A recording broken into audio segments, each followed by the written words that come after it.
Hey everyone, this is Kevin from thechesswebsite.com. Today we're going to be going over, in my opinion, one of the best openings in chess. It's fundamentally sound. It has different options for aggressive players, for non-aggressive players, but it pretty much hits on all the opening theories that you have ever been taught in chess, and it definitely has lots of variations for you to be creative in your own chess games. And it starts out with pawn e4, pawn e5, and knight to c3, and this is the Vienna game. There's typically three main lines that you will see in the Vienna game. The first is knight to f6, the second would be knight to c6, and the third one is bishop to c5. We're going to go ahead and cover all of those today and talk about many of the variations that you do have as far as counteracting that, and then looking at different lines as far as if you want to be aggressive or if you just want your standard development and try to dominate your opponent over the board. So the first one we're going to talk about is knight to f6, and white has a few options in this case. Now, if you are a very aggressive player like myself, you do have the option of pawn to f4. And a theme that you'll see a lot in the Vienna game is if you are a Kings Gambit advocate, if you like to play the Kings Gambit quite a bit, this has a lot of variations that you can kind of play into the King's Gambit. So if you're pretty familiar with it, then this opening is going to pretty much feel like home to you. So from here, there's basically two responses that black has. He can play the very sharp pawn to d5, and then from here, after white captures with his pawn on e5, then obviously this knight has to move. He is being attacked. He can come down and capture on e4, and then white has a few different variations that he has here. He could try the aggressive queen to f3. Black can always move this knight back. He can always try to bring his knight to c6. From here, after white captures, then black could come down to d4. As you can start to see, a lot of different complications for white here. Obviously, black's putting a lot of pressure, putting pressure on this c2 pawn, on this queen here on f3. But at the same token, this queen here on f3 is being blocked, or excuse me, he's blocking this knight on g1 to develop. So definitely many variations in this case. Obviously, he may not want to bring his queen to f3. He could always bring his pawn to d3, but also keep in mind that this is blocking off the light square bishop. If he does want to get into the action, a lot of times you want to bring your bishop to c4 if you can, even d3. You could always bring it up to b5 if you wanted to, but definitely, especially in the King's Gambit, you want to be eyeing down on the king side of the board as far as the f7 square, so that once you castle on the king side, everything's just staring down at that f7 square. But this definitely is one of your options. And another option you have is just to bring your knight to f3. Again, simple development move, trying to control the center of the board and trying to put a lot of pressure on your opponent. Again, you still have this f-file open up. Once you do develop your light square bishop, you will be able to castle on the king side and put a lot of pressure on this f-file. Now again, this is if black responds with a very aggressive pawn to d5. Many times, as most players, as I've seen, if they play this, they will just take here on f4, and then white can now play pawn to e5. Now this is a little bit different than what you're probably familiar with in the normal King's Gambit, where if you just play pawn e4, pawn e5, and then you sacrifice a pawn. Once he takes, you're really not going to be moving up this pawn to e4 because there's really nothing to attack here. But in this case, the knight is here on f6, and so we do have this attack. He's either going to have to be kicked back right away. He can go back to g8 right away, whereas you can see we're going to have a huge advantage in development, or he could try to bring his queen to e7. Again, white cannot capture with his pawn here on f6 because of the king, but then white can bring his queen to e2 and again pretty much stop any threat, and now the knight is going to have to move. Again, he can't come to d5, he'll be captured.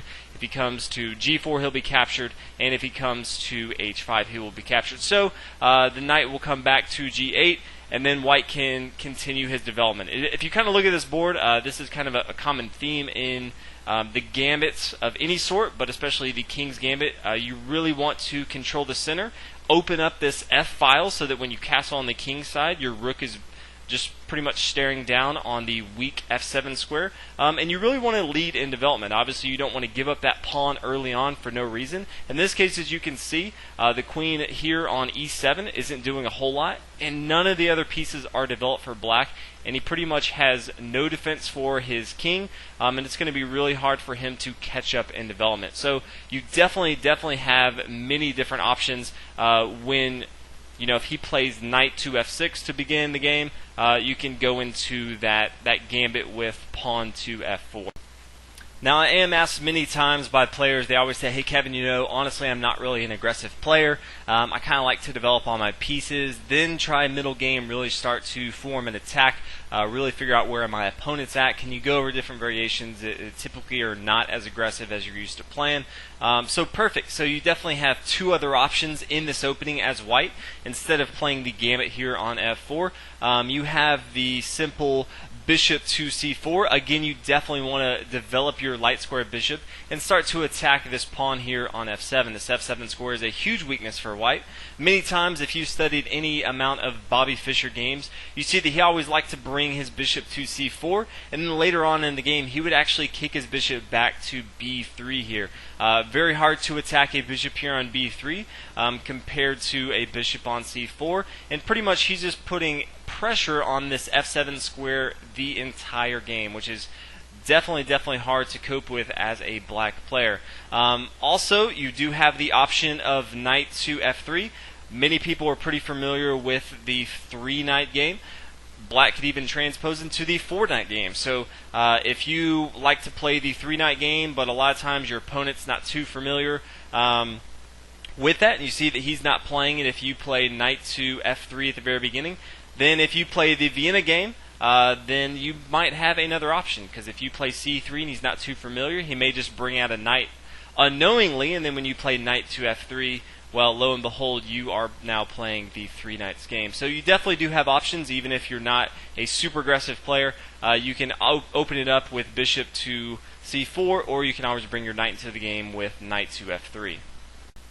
Now the next variation we're going to look at is knight to c6, and you may see someone play this for a number of reasons. Sometimes they're pretty familiar with the Vienna game, and they have an entire repertoire of how to defend this, and they play knight to c6 because they know what they're doing. Other players are not familiar with the Vienna opening at all, and so they see you play knight to c3, and they say, I'm not sure what they're doing, so I'm going to mirror exactly what my opponent does, and I'm going to play knight to c6 because they played knight to c3 here. So you have two options here. Again, you do have the very aggressive pawn to f4. Again, simple theme that we talked about before, the King's Gambit here. If he does take, this is a fantastic gambit, one that is very aggressive, but again, you know, if you're an aggressive player, I think you'll really enjoy this. And as you'll see, there's a small difference in the opening as we've seen before, but it's knight to f3. Now, if everything goes according to plan, if he plays, you know, knight to c6, if he tries to get involved, he could obviously play, you know, pawn to d6. If you haven't watched the King's Gambit video already, I definitely recommend this to watch that first. But a lot of times you may see pawn to g5. Now, if you've seen the King's Gambit video, you see this right away. Obviously, in this scenario, it's a little bit different. The knight here on c6 is placed, and we also have our knight here on c3. So from here, instead of what we might typically play, you know, pawn to h4, and then when he comes down, we bring our knight to g5. Instead, we're actually going to change it up a little bit, only in the Vienna game, and that is we're going to bring our bishop to c4. And we're actually going to sacrifice this knight here on f3. So after the pawn comes to g4, white's going to castle on the king side, and after the pawn takes on f3, then white's going to recapture with his queen on f3. Again, putting tons and tons of pressure on this square f7. Obviously, if white wants to, he can bring his pawn to d3 or d4, putting pressure, opening up this line for his dark square bishop to get involved into the game. Once this pawn is off the board, as you can see, this king side is already weak. The pawn here on g7 is gone. And as far as development and middle control, white's pretty much just dominating all over the board. So yes, white is down in material, but in the same fashion, he is pretty much leading a lot of different areas of the game. So you may not see the pawn come down to g5 right away. That is one variation that you may see. It's a little bit different if you are playing the King's Gambit because of how you kind of want to counterattack that. But just keep this in mind. If you don't see this, again, if they just play like normal, and if you're a King's Gambit player, you'll be pretty familiar as far as getting your bishop involved into the game, castling on the king side, and then eyeing up that rook on the f file. Play like you normally would with the King's Gambit. So you do have another option besides the f4. Again, everyone's not an aggressive player. And the other option you do have is bishop to c4. Now there is one extra thing I want to talk about in this scenario especially, and that is a lot of times players will try to mare you even again. They may play bishop to c5, and this is actually going to be a mistake from black. So if you do see this, you definitely want to take advantage, and the move is going to be queen to g4, putting a lot of pressure on the king side for black. He definitely has two options. His main option would be king to f8, or he could also play pawn to g6.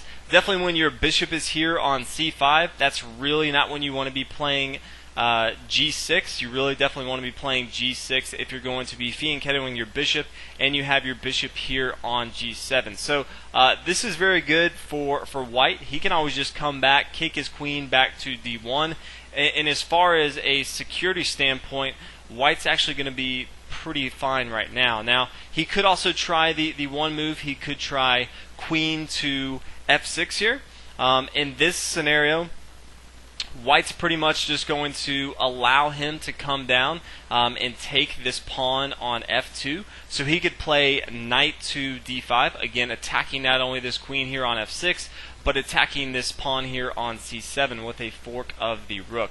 Now if the queen comes down to f2, the king can now come to d1, and if you look at it, you say, wow, black has a pretty strong attack. But if you really look at all of white's pieces and pawns, pretty much everything is protected.